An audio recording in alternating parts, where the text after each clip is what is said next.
Vamos a ver el compañero que hace tiempo que no pregunta. Gracias, Presidenta. Buenos días al gabinete aquí presente. Yo quisiera preguntarle, Presidenta, sobre, México sigue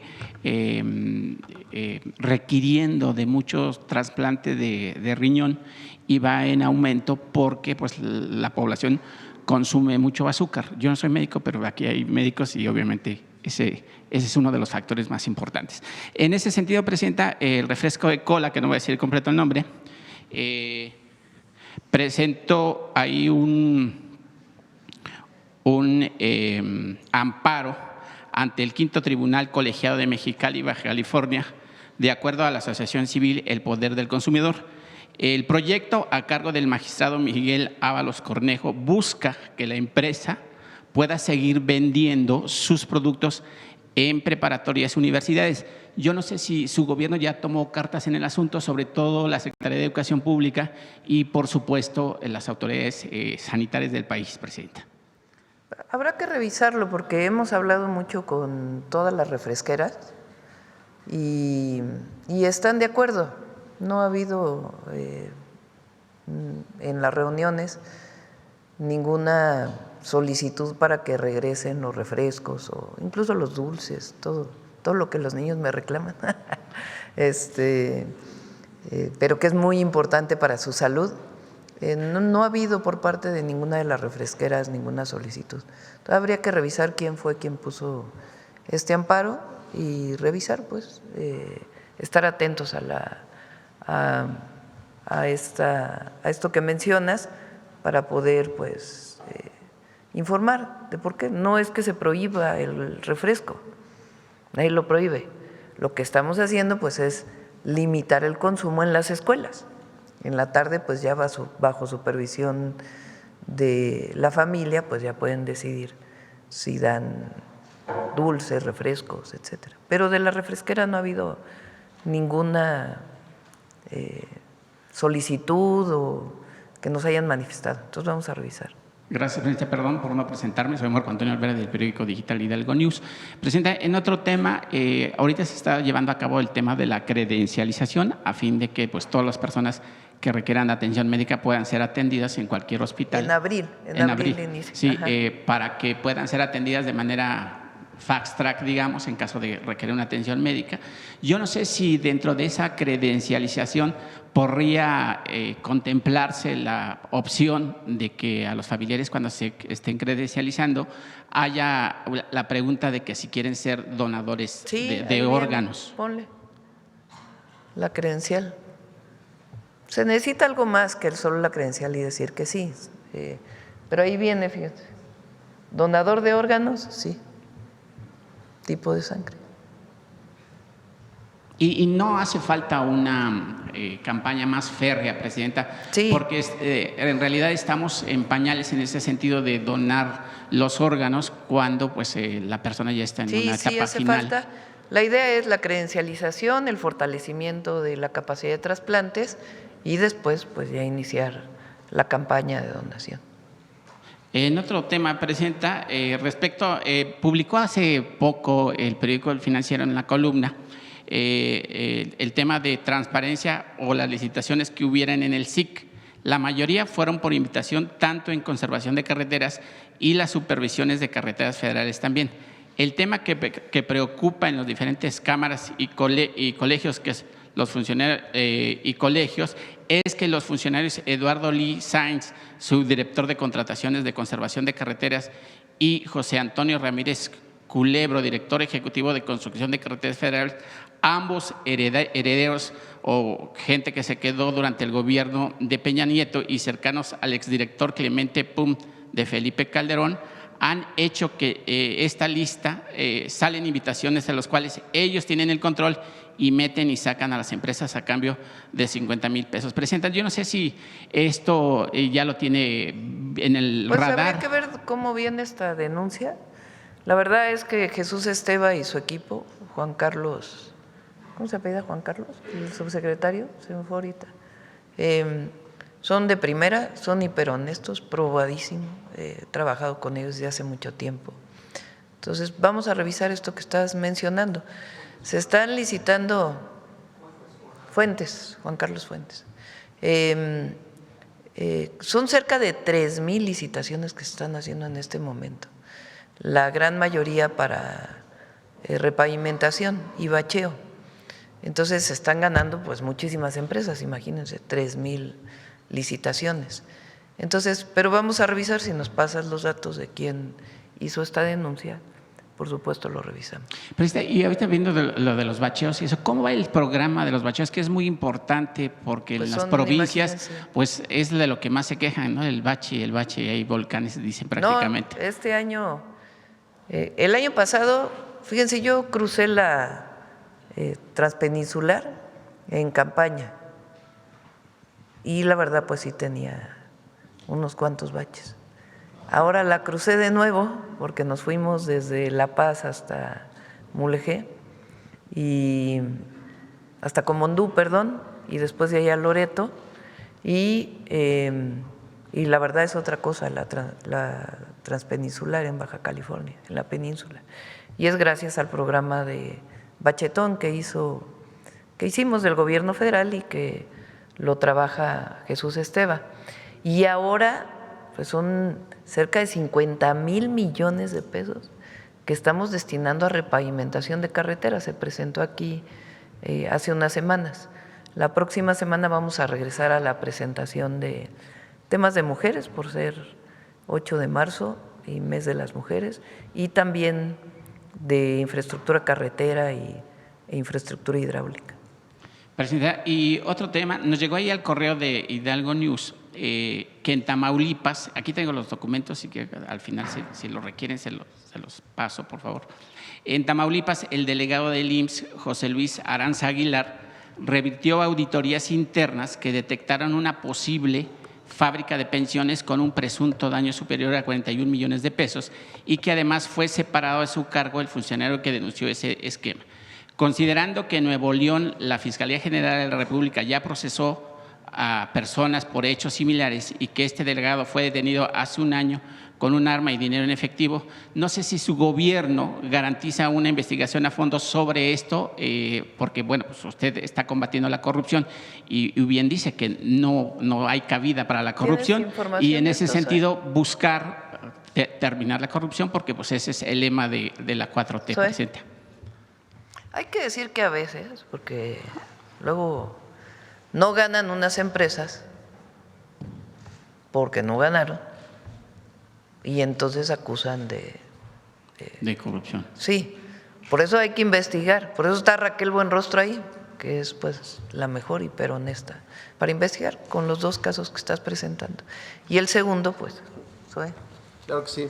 Sí, y solo corregir, no detuvieron al delegado con un arma y con dinero efectivo, tan así que se hizo una investigación que demostró lo contrario. El delegado, el doctor Aranza, además formado en las Fuerzas Armadas, ha llevado a cabo un papel importantísimo en Tamaulipas para ir saneando esa delegación, que siempre ha sido muy complicada. Incluso el jefe de servicios administrativos de allá es el general Perea. O sea, mandamos a un general también formado obviamente en las Fuerzas Armadas, un general retirado, a que se hiciera cargo de toda la parte administrativa. Y no solamente se exoneró después de la investigación, sino que se inició investigaciones sobre otros funcionarios que se habían dado de baja y hay una denuncia penal contra ellos, denuncias contra personal de la delegación que ya llevaban mucho tiempo en áreas críticas como los temas de abasto, por ejemplo, el tema de medicamentos y demás. Pero además, estas investigaciones que no solo alcanzan a Tamaulipas, también se han iniciado desde hace un par de años en Nuevo León, en Sonora, tienen que ver con estas modalidades fraudulentas de mecanismos de pensiones, supuestamente modelos de pensión privada, que en realidad es un fraude al Seguro Social.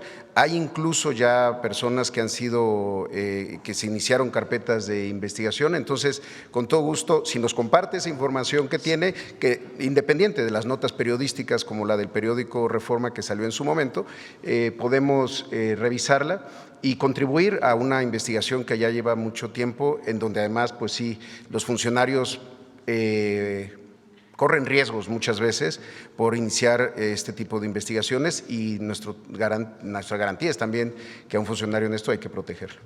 Gracias. Presidente, y ya por último, son dos temas sociales de personas adultas mayores. Un adulto mayor de casi 90 años solicita su apoyo, está pasando una injusticia humana y patrimonial. Afirma haber sido afectado por quienes en su momento fueron sus propios socios. No voy a mencionar los nombres porque pues, obviamente no se puede aquí.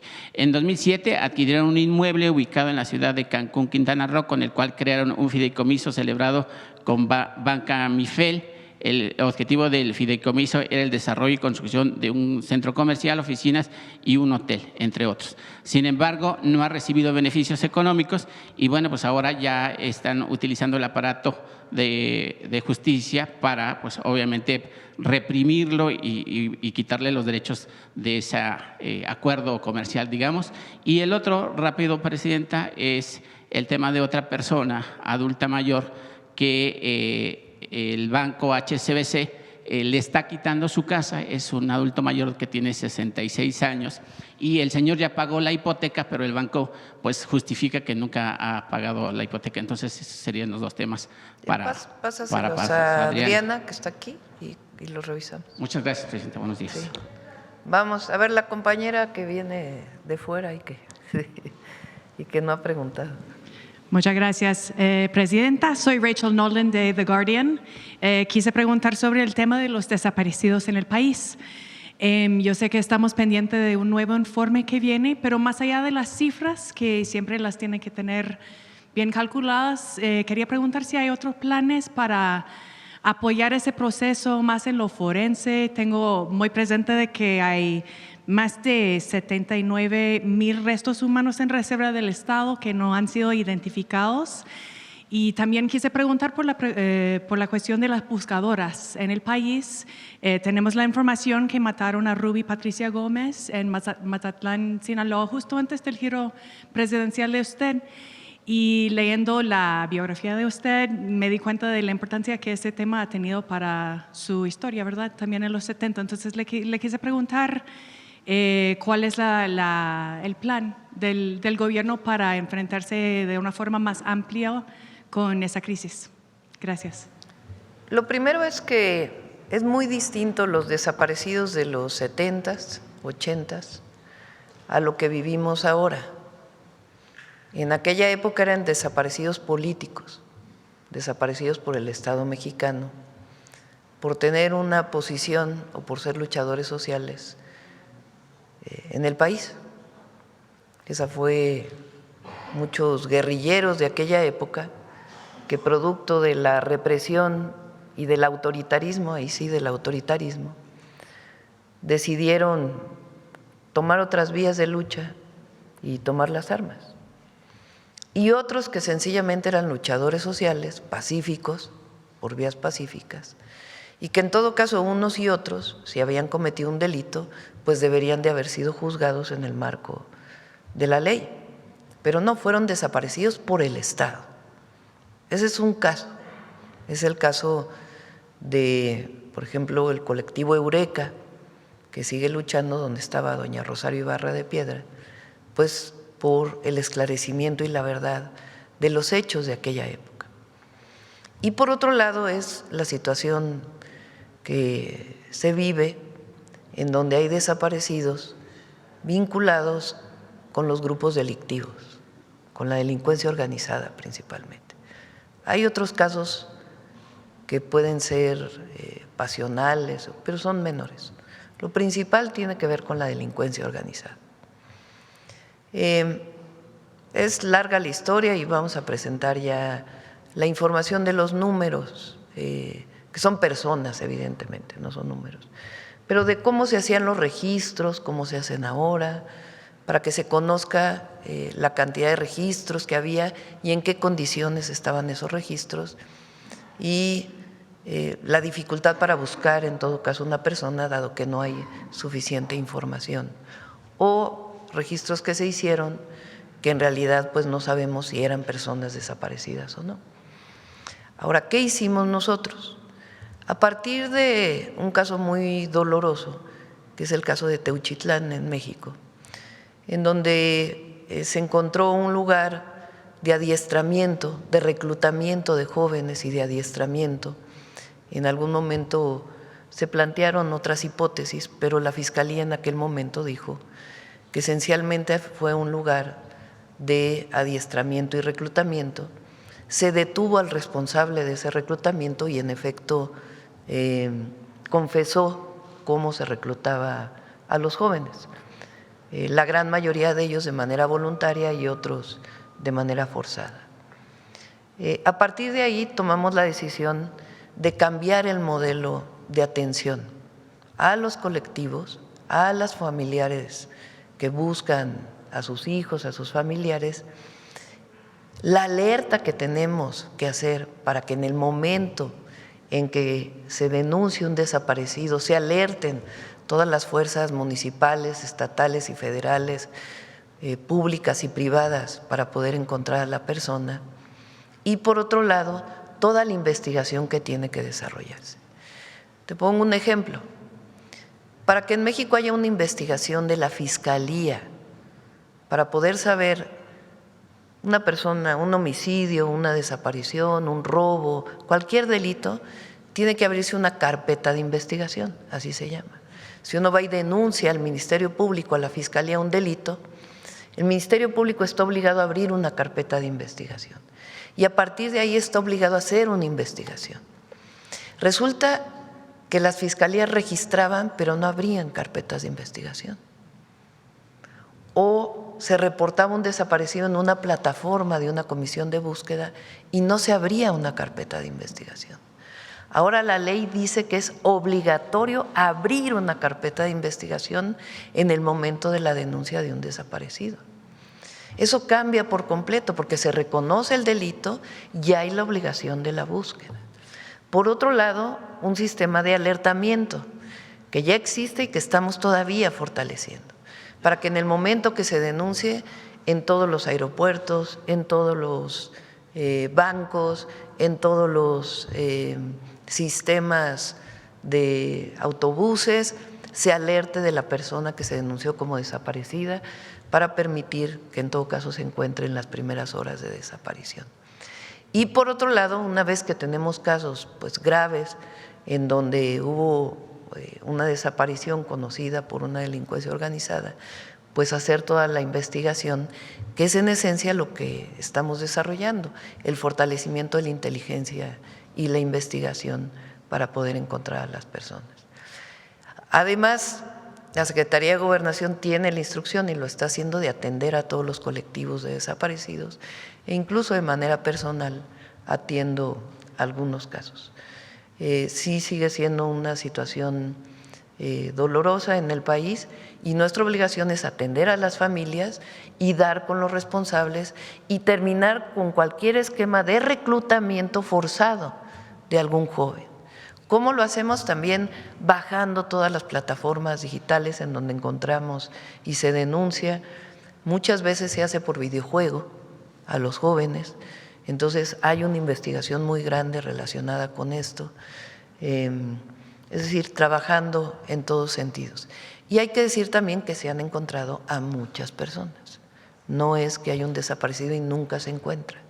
Se han encontrado ya sea por que realizaron algún trámite en algún lugar del país y se está buscando ya a la persona en vida, pero sabemos que hizo un trámite porque están todos los datos que antes no existían en una sola plataforma y también muchas personas que se han encontrado en vida. A veces pasan en promedio 3 meses para poder encontrar a la persona, pero tenemos afortunadamente muchísimos casos, que es lo que vamos a presentar, de personas desaparecidas que se encuentran.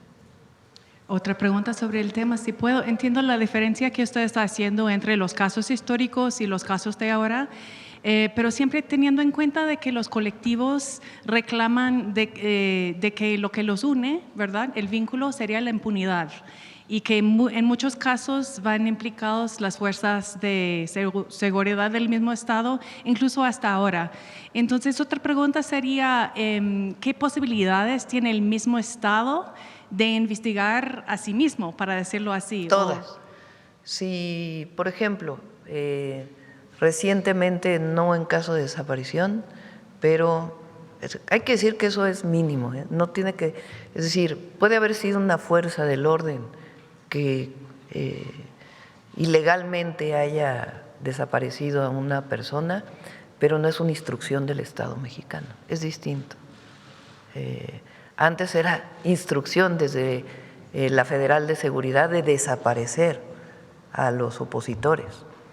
Entonces, cuando hay una persona, policía, en caso de que llegara a ocurrir un guardia nacional que tuviera que ver con alguna situación de desaparición, hay sanciones. Se detiene a la persona y tiene que ser responsable de todo lo que ocurre una vez que están las pruebas determinadas, evidentemente. Tuvimos un caso, por ejemplo, lamentable, de un civil que falleció en un fuego cruzado, malamente operado por un guardia nacional, y está detenido y llevando su caso y apoyada a la familia. Gracias. Por último, quise preguntar otro tema que es, se ha criticado a nivel internacional, no solo en su presidencia, sino en el sexenio de AMLO, la participación de las Fuerzas Armadas en muchas partes de la administración que antes era civil, ¿verdad? Entonces, quería preguntar qué condiciones serían necesarias para tener menos participación del mismo ejército en la vida nacional del país, ¿verdad? O a nivel internacional con la presión de los norteamericanos o a nivel de actividad de carteles aquí. O sea, ¿qué condiciones podría imaginar usted para retirar un poco el ejército de la vida del país? Gracias. Es legal, eso es lo primero. No estamos haciendo nada fuera de la ley como lo hizo Calderón en su momento. Felipe Calderón sacó al ejército, a la marina, a la famosa guerra contra el narco, y no había las condiciones jurídicas para hacerlo. Responsabilidad de Felipe Calderón. Ahora sí hay un marco legal para hacerlo. Entonces eso es importante. Lo segundo es que es una decisión que la Guardia Nacional pertenezca a la Secretaría de la Defensa Nacional. La Guardia Nacional tiene que ser una institución de mucha consolidación en el largo plazo. Nuestro país, y lo vimos en el pasado, tuvo un secretario de Seguridad que estaba vinculado con el narcotráfico. Policías federales que no tenían ni las mínimas condiciones de operación para poder desarrollarse. Cuando se trasladaban a un lugar no había ni cuartel, se quedaban en hoteles. Y después, cuando se llevan la Secretaría de Seguridad a la Secretaría de Gobernación, pues con muchísimos problemas también de corrupción en el periodo de Peña Nieto. Entonces, la comandancia de la Guardia Nacional es otra comandancia distinta al Ejército. Y los que forman parte de la Guardia Nacional tienen una formación distinta a la que tienen los elementos del Ejército. Tienen una formación más orientada a la seguridad pública. El Ejército pues tiene una formación, no una parte de seguridad pública, pero fundamentalmente de seguridad nacional. Y tienen otra formación. ¿Qué ventaja tiene un guardia nacional al pertenecer a la Sedena?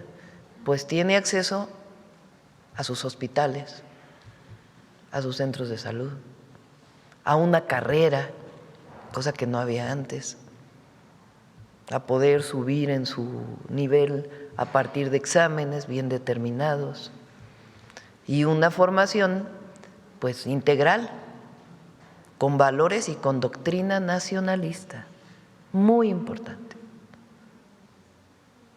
muy importante. No era así antes de la Cuarta Transformación. La doctrina no estaba basada en nuestra historia, en nuestra patria, en la soberanía.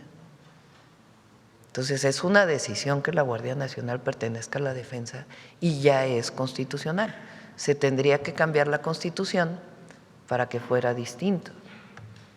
Y en otros casos, por ejemplo, el que el Tren Maya tenga una empresa dentro de la Secretaría de la Defensa Nacional también le da estabilidad y evita privatizaciones posteriores también, o por lo menos se las hace más difíciles.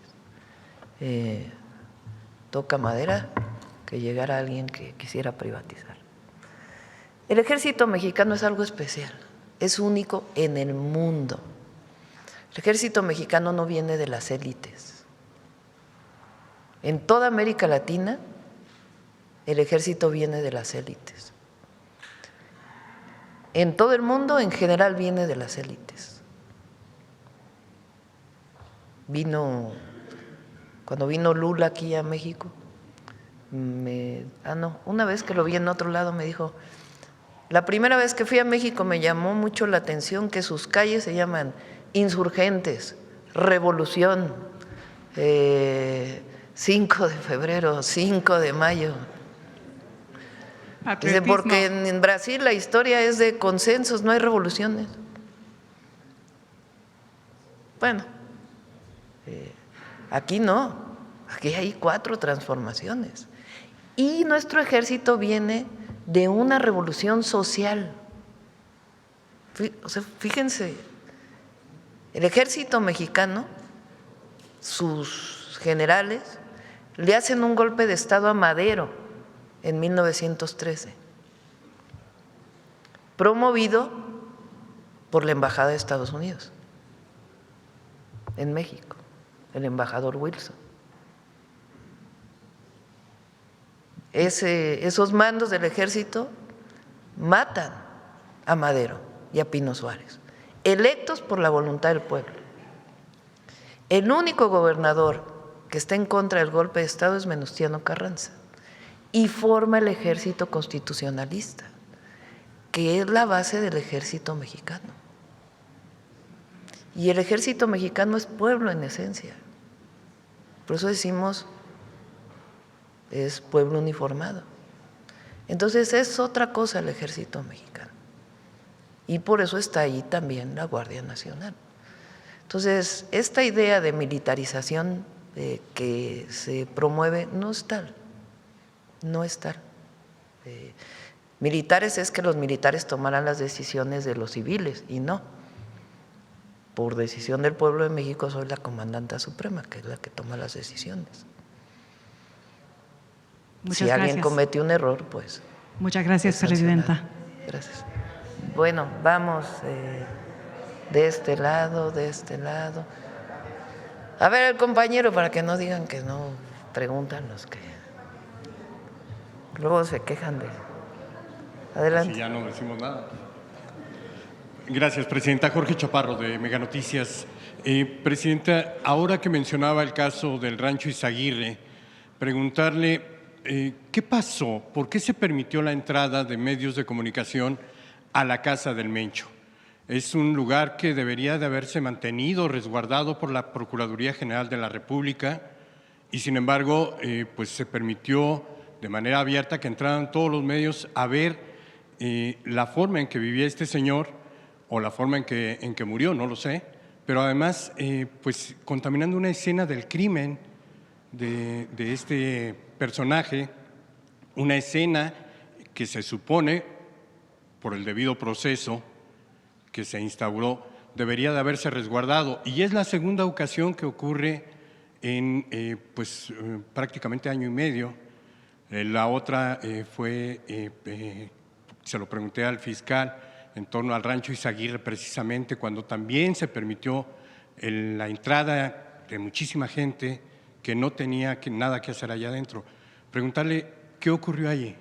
Pues tiene que explicarlo la Fiscalía. Ahí, como ustedes saben, fue una operación de la Secretaría de la Defensa Nacional y de inmediato pues entró la Fiscalía General de la República y ellos pues tienen que contestar esta pregunta que estás haciendo. Ellos tienen que decir por qué se permitió la entrada al lugar. Entonces ellos son los que resguardan y ellos tienen que contestar para información de todos por qué se permitió la entrada. En este caso fue directamente la Fiscalía General de la República, no Sí. tuvo nada de intervención en la estatal. No, es la Fiscalía General de la República. Ok. Presidenta, en otro tema de seguridad, hace tiempo le pregunté sobre las remesas que estaban llegando a México y que Estados Unidos alertó sobre la posible utilización del sistema financiero para poder lavar activos, le llaman ellos. Esta denominación viene del Grupo de Acción Financiera Internacional, GAFI, que, por cierto, este año va a ser la evaluación mutua de México. A pesar de que presidimos este organismo como país, no vamos a participar en esa evaluación. Tendrán que ser el resto de los países los que hagan la evaluación. ¿Qué le dice y bueno, también el 19 de febrero, el 19 de febrero creo fue, la firma de la Unidad de Inteligencia Financiera con autoridades estadounidenses para estrechar la colaboración en el lavado de activos. Me gustaría saber qué es lo que le han dicho la Unidad de Inteligencia Financiera, que es la responsable ante GAFI, sobre esta evaluación mutua, porque hay 40 observaciones que tiene México que no ha cumplido desde Peña Nieto, y esa fue la última evaluación que tuvo México. Primero, no hay nada en las investigaciones que pudiera orientar a que las remesas tienen que ver con algún asunto de lavado de dinero. Nada. La UIF ha hecho la investigación, Banco de México recibe las informaciones, ellos no hacen la investigación, pero a partir de la información de las entradas de recursos no hay absolutamente nada que tenga que ver. Por cierto, vinieron los datos de remesas y están más o menos en el orden de 2024, el valor de las remesas en enero. Entonces, bueno, eso es lo primero, ¿no? Lo segundo, en efecto, hay una evaluación que se tiene que hacer, es una evaluación que va a evaluar una parte de Peña Nieto y una parte del periodo del presidente López Obrador, de la UIF, y pues se está trabajando para poder contestar todas las observaciones. Y vamos a revisar pues cuáles son las observaciones. Omar Reyes está haciendo un excelente trabajo y vamos a pues contestar las observaciones que se tengan de lo que se hizo en el periodo anterior. Perdóneme, Omar Reyes es el actual director de la UIF. Ok, sí. Bueno, le quiero comentar porque amablemente recibimos una aclaración. Sí, es Omar Reyes, ¿verdad? Ahorita me quedé con la duda, sí. No confundo los nombres. Sí. Amablemente la Secretaría de Hacienda nos hizo una aclaración en torno a las cifras que estábamos manejando. Confirmó nuestras cifras en torno a estas operaciones que no quedan aclaradas en el envío de remesas. Dice usted que no hay ningún indicio de que se haya ejercido lavado de dinero, pero a mí me llama mucho la atención y le voy a dar solamente un ejemplo.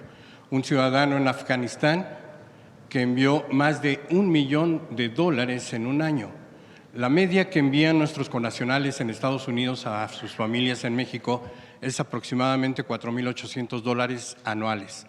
Este personaje que envió de Afganistán, un país pues lamentablemente en conflicto muy largo, pero él logró enviarle a su familia $1 millón en un año.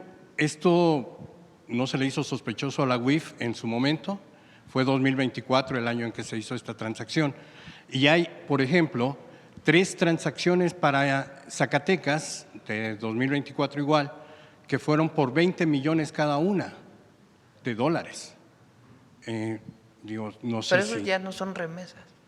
Pues son transferencias de recursos. Es otra cosa. Están reconocidas como remesas por el Banco de México. Pero es otra cosa. En todo caso, esas transferencias de dinero pues tienen que investigarse. Pero ya no son las remesas, que es lo que envía pequeños montos de recursos que se envían cada mes a las familias.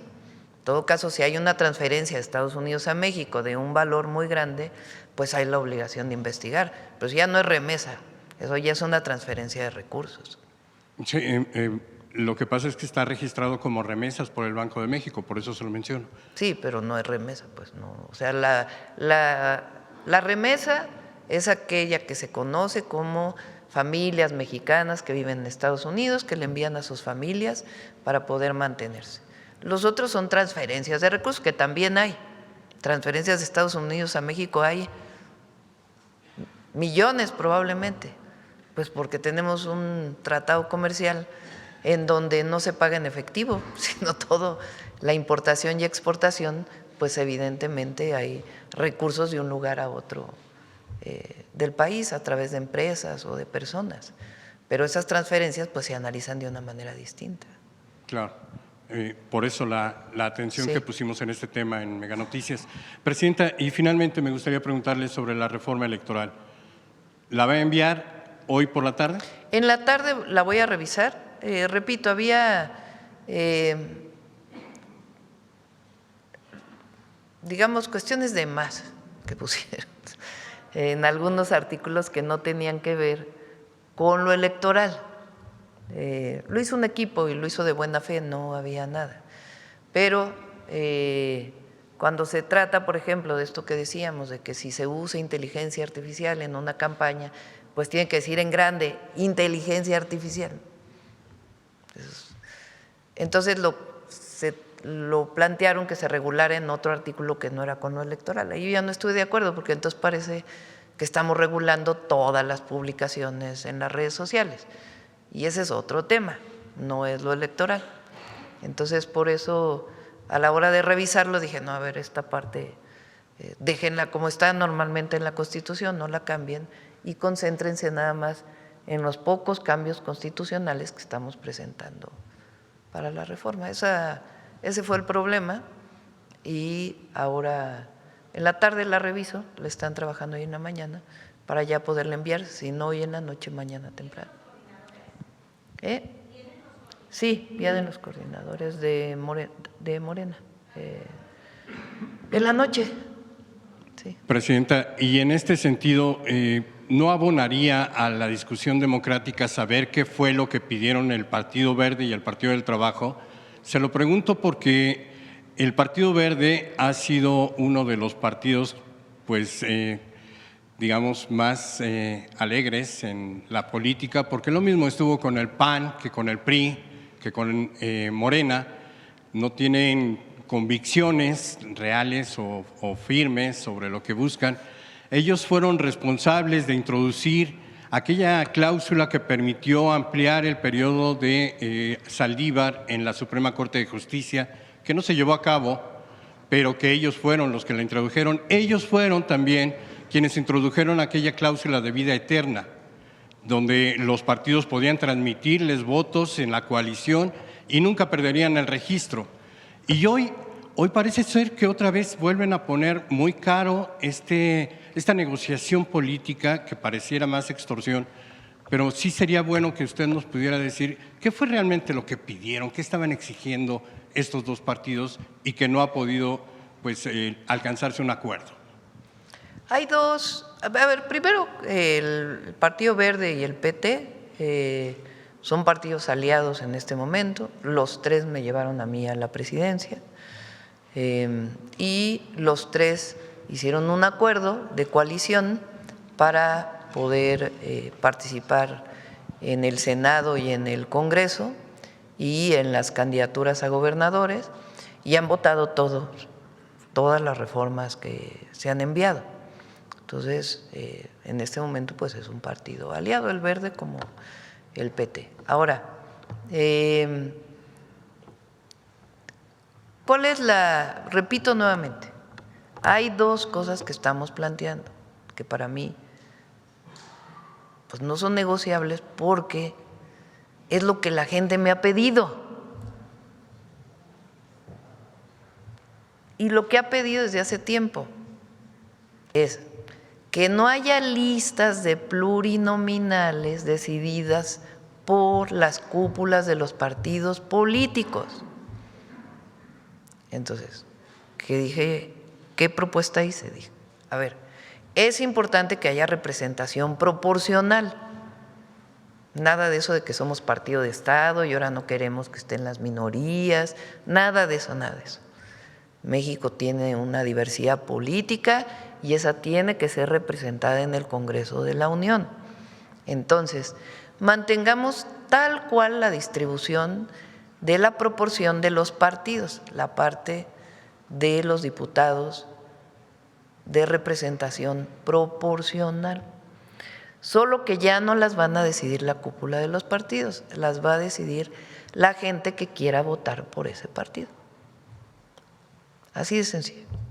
Y en el caso del Senado, si quitamos la representación proporcional, porque la representación republicana del Senado desde el inicio de la República, pues es una representación por estado. Entonces se queda los de mayoría y la primera minoría. Entonces ya no hay listas decididas por la cúpula de los partidos, sí hay representación de acuerdo a la proporción de votos que sacaste como partido político, pero lo decide la gente. 1. 2, que no cueste tanto. Que los partidos no tengan tanto dinero, que el INE no tenga tanto dinero, que los diputados locales no ganen tanto. Esas son las dos principales. Y que los mexicanos que viven en el extranjero puedan votar también por diputados, por sus propios diputados, en la representación proporcional. Esa es la esencia. Lo del PRE, pues que sí es, no es tan relevante.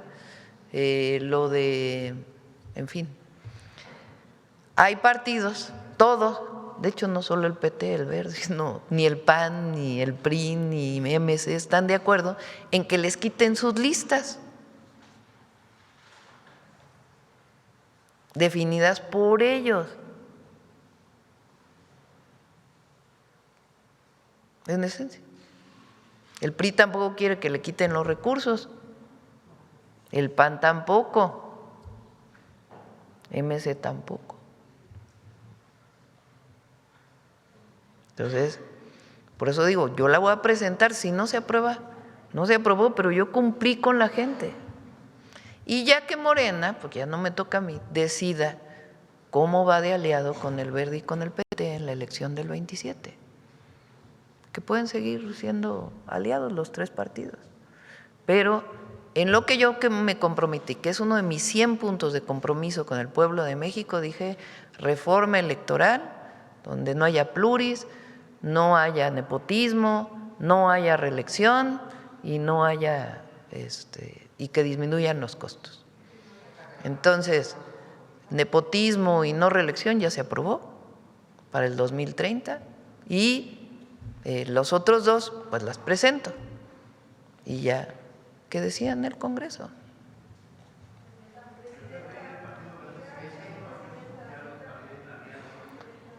Pues ya lo tendrá que decidir Morena, es decir, el que en esta cosa, en este tema no estén de acuerdo, pues no inhibe que puedas ir en una alianza electoral hacia adelante, ¿no? Ese es un asunto de, pues ya de Morena en su decisión.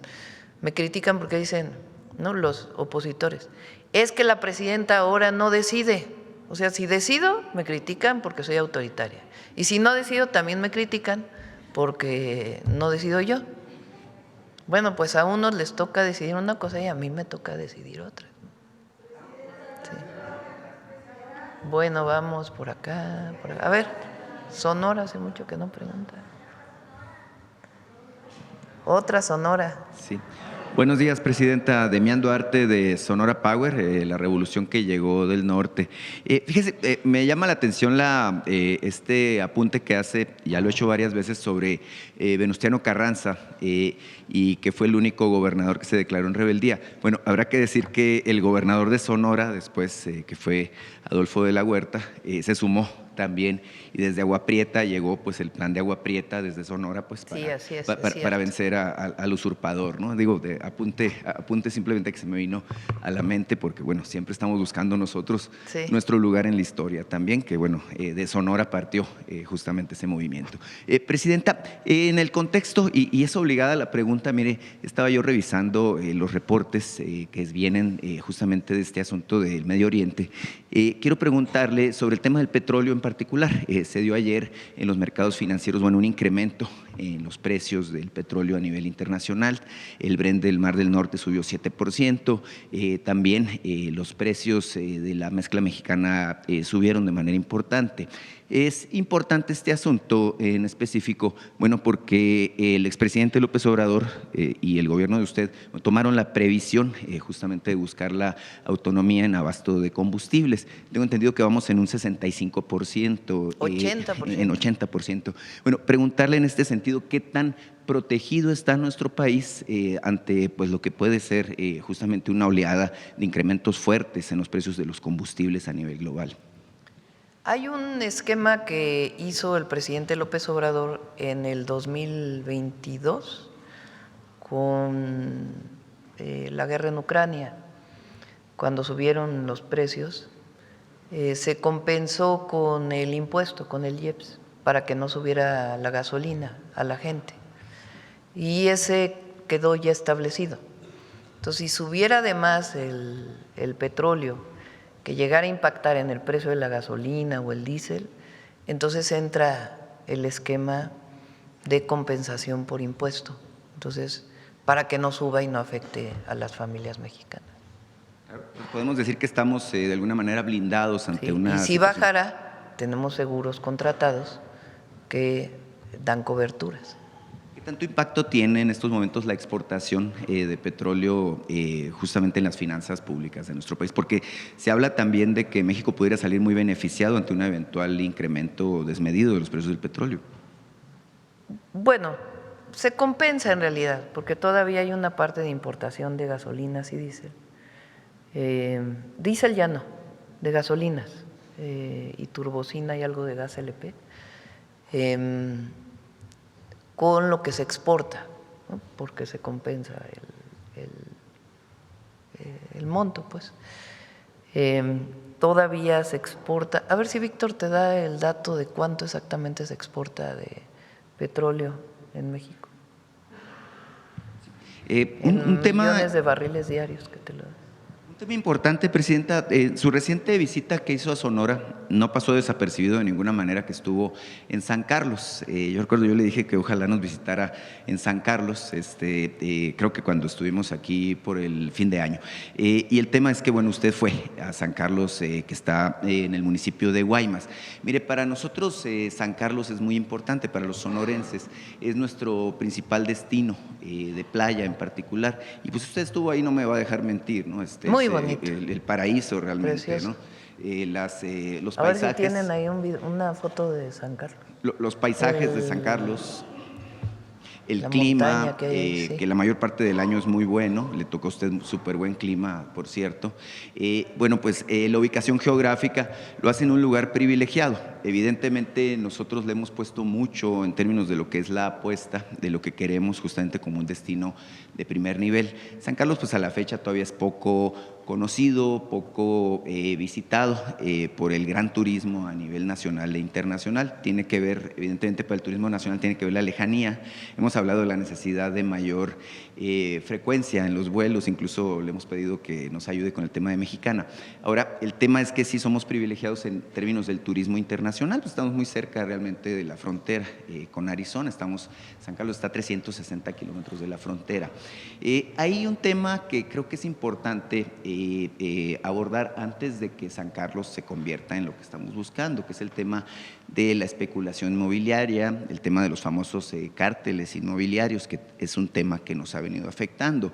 Mire, recientemente incluso el mismo gobernador Alfonso Durazo, bueno, señaló a algún empresario por el acaparamiento de terrenos por 400 hectáreas, terrenos tan enormes que, bueno, tienen un valor comercial de alrededor de 6,000 millones de pesos. Es todo un tema este asunto de la ambición que hay alrededor del asunto de San Carlos. Es importantísimo en este aspecto el tema de la certeza jurídica justamente para la inversión, puesto que entendemos que se viene un boom importante. Usted misma, el gobierno federal está invirtiendo una cantidad importante de dinero público en lo que es la construcción de la carretera que vincula justamente a Chihuahua con San Carlos, con Guaymas en particular. Y bueno, pues esto implicaría que tendríamos un volumen muy grande de visitantes, pero también de gente interesada en vivir en esta zona. ¿Qué nos puede decir al respecto de este tema, Presidenta? Bueno, el ordenamiento territorial le corresponde a los municipios, necesariamente. La SEDATU ayuda, pero el municipio de Guaymas pues tiene que hacer su parte en el ordenamiento territorial, que evite que haya especulación inmobiliaria o que se invadan áreas naturales protegidas, que ahí hay una parte que es protegida de humedales. Entonces el municipio tiene que hacer su parte y ahí donde hay acaparamiento ilegal pues tienen que entrar las instancias de fiscalía o de tribunales. Bueno, tengo un par de casos, mire, Presidenta, son interesantes. Vamos rápido porque ya viene la sorpresa. Es un caso de hay una zona que era ejidal que se llama La Manga, que es la parte anexa a lo que es San Carlos, en donde los posesionarios pues tienen 50 años ahí, nada más que viven todavía en terrenos que son irregulares. Ellos me contactaron justamente para pedirle el apoyo a través de la SEDATU para lograr la regularización de sus terrenos, que en este caso pues ya son terrenos bastante pequeños, ya está muy parcializado lo que es ahí. Y el otro caso es también muy interesante porque es una empresaria que tiene 46 años ahí, tiene un pequeño hotel, algunos condominios, pero estos condominios han sido invadidos de manera muy curiosa por ciudadanos norteamericanos. Tienen la peculiaridad de que están frente al mar. Los ciudadanos norteamericanos, lo dice el artículo 27, no pueden tener propiedades, justamente en una franja importante de territorio. Ambos me pidieron que le hiciera llegar documentos, se los voy a entregar. Pásanoslo y Adriana. revisamos. Exacto. Y bueno, Presidenta, simplemente para terminar, esta semana comienza el Mundial de Béisbol. Le dicen el Clásico Mundial de Béisbol. México tiene una participación importante en esta, contienda deportiva. Somos el tercer lugar del mundo. Hace 3 años logramos esa hazaña. Y bueno, la expectativa que tenemos este año es que podamos conquistar el campeonato. En ese mundial, pues sí tenemos la oportunidad, no sé, en el de fútbol, preguntarle, ¿no? ¿Qué opina? ¿Y qué les diría pues a los seleccionados nacionales? No, pues suerte, siempre, suerte. Vamos, miren, les voy a decir de qué es la sorpresa.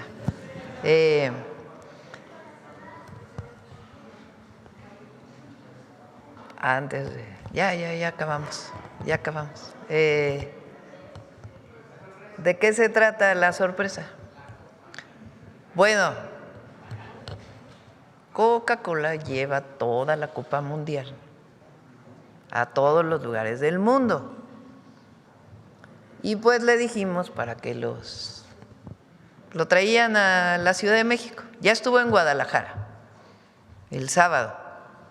Es la Copa. Y va a estar en la Ciudad de México hoy. Y va a estar en Monterrey también. Entonces, para los niños y niñas que ahorita están en la escuela, pero más tarde van a ver la mañanera por las redes sociales, pues les traemos la copa. No. ¿Saben quién la puede tocar solamente? Los campeones ahorita nos lo van a explicar, los campeones del mundo y los jefes de Estado. ¿Ya está aquí la sorpresa? Que pase la sorpresa.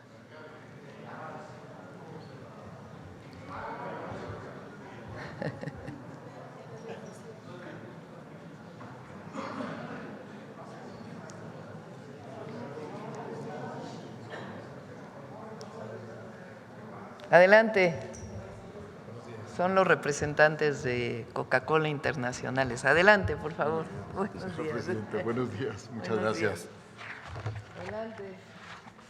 Vamos a levantarnos todos para que no estemos unos parados y otros sentados.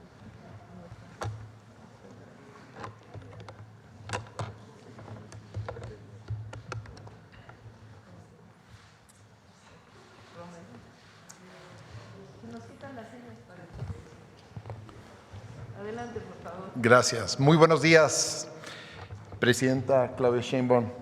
Gracias por este espacio y por el acompañamiento constante de su gobierno para hacer posible que la gira del Tour de la Copa Mundial sea una gran ejecución al nivel de cualquier país del mundo.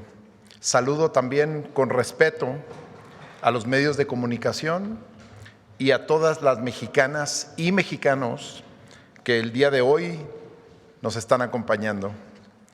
Hoy estamos aquí, ante todo, para decir gracias. Gracias a México por más de 100 años de construir juntos. Como mexicano, me lleno de orgullo saber que por tercera ocasión seremos locales. Ningún otro país del mundo puede decir eso, solo México. Hoy parados a 100 días del silbatazo inicial, enchina la piel pensar en lo que viviremos todos juntos en junio de este año. Durante ya un siglo, desde Coca-Cola, hemos tenido el privilegio de construir de la mano de este país y de aprender de él, de su gente, de su trabajo incansable, de su espíritu solidario y de su enorme capacidad para salir adelante, inclusive en aquellos momentos más desafiantes. México es un país que sabe levantarse. Es un país que sabe organizarse y que sabe demostrarle al mundo su dignidad y fortaleza. Y hoy ese mensaje está recorriendo todo el mundo. Por eso es tan significativo que hoy el trofeo llegue desde Guadalajara, después de haber cumplido un hito muy importante: mostrar al mundo un México fuerte y orgulloso de su identidad. Nuestro compromiso es muy claro: que este mundial sea para todas y para todos, que no se quede únicamente en los estadios, sino que se vive en las plazas, que se vive en las calles y en las comunidades de absolutamente todos los rincones de este hermoso país.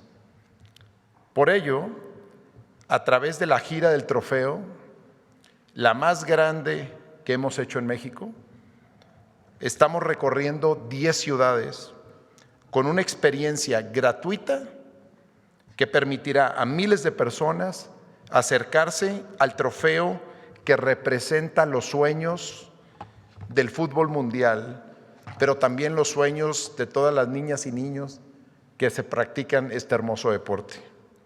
Más allá de las cifras, lo verdaderamente importante es cómo se vive, como una celebración compartida, incluyente y cercana al pueblo de México.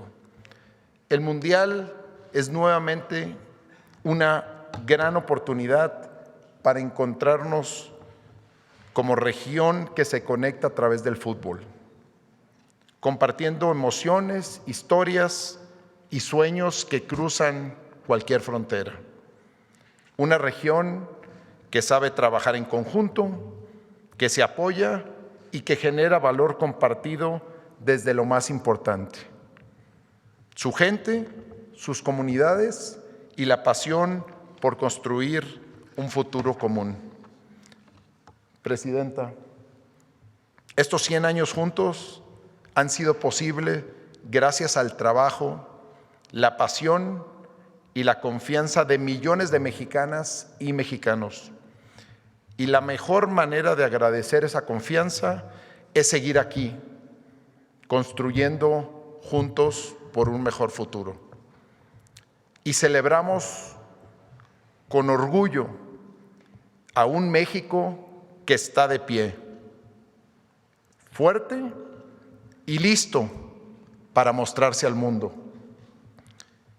Con ese sentimiento de gratitud, los invito ahora a ver un video que hemos preparado para decir una vez más, gracias México. Adelante con el video, por favor.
¿No?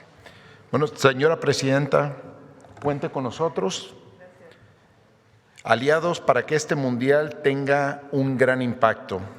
Hoy estamos haciendo entrega de boletos que serán destinados a impulsar el mundial social que usted tanto ha promovido.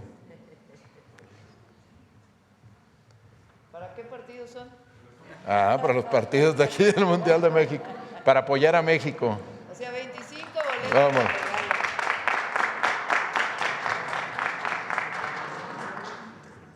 Muchas gracias. Ya vamos a ver cómo los vamos a rifar.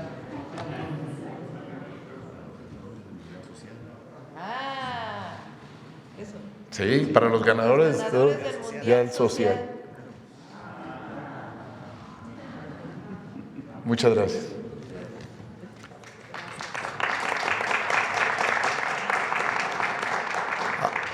Ahora quizá también el momento más esperado. Señora Presidenta, nos hace el honor de develar el trofeo y le pido a Bebeto y a Bruno Pietracci que puedan acompañarla.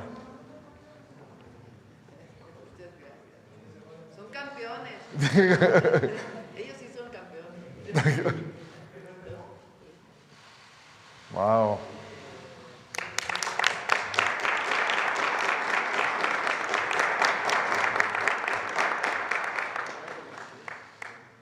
¿Una foto?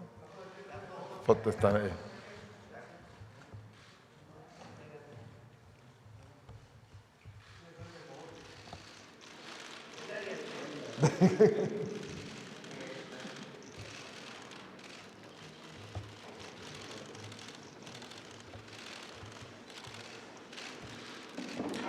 Ahora invito a Bebeto que nos haga el honor de cargar el trofeo de la Copa Mundial FIFA.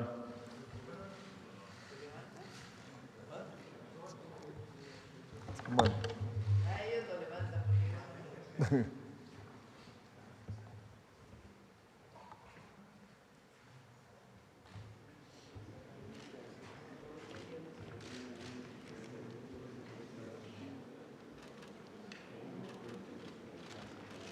Bebeto, por favor. Gracias por estar aquí.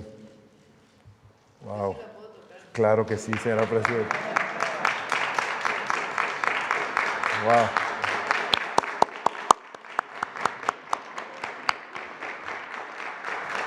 Wow.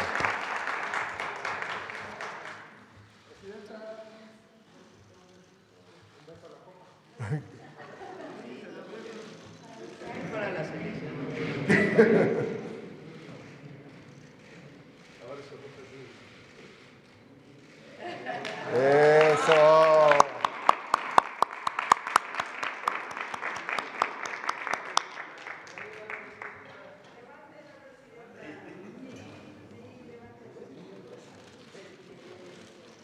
Eso.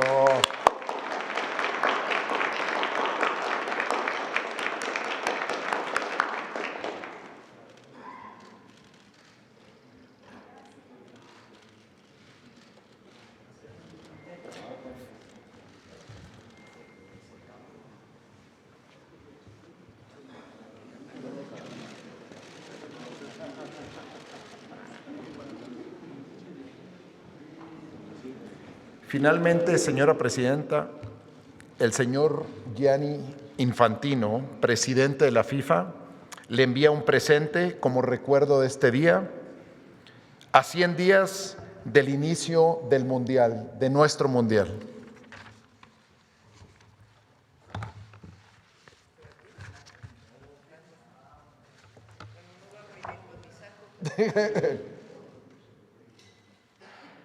Una réplica de la Copa Mundial.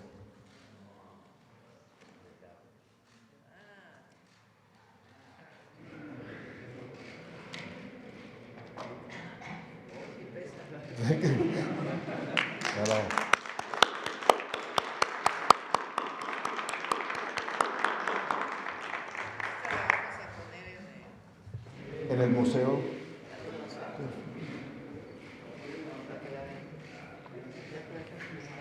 Muchas gracias.